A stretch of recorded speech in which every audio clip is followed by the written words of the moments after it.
মসুরি ডাল দিয়ে খিচুড়ি বানাবো। সকালবেলার মসুরি ডাল দিয়ে খিচুড়িটা খুব টেস্ট লাগে। আর এদিকে নিয়ে নিয়েছি জোহা চাউল। ডালটাকে একেবারে ভালো করে মিক্স করে ধুয়ে নিচ্ছি।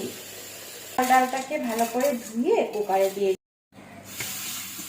সবজিগুলোকেও আমি ভালো করে ধুয়ে নিচ্ছি। আর সবজিগুলোকে ধুয়ে আমি কুকারে দিয়ে দেবো।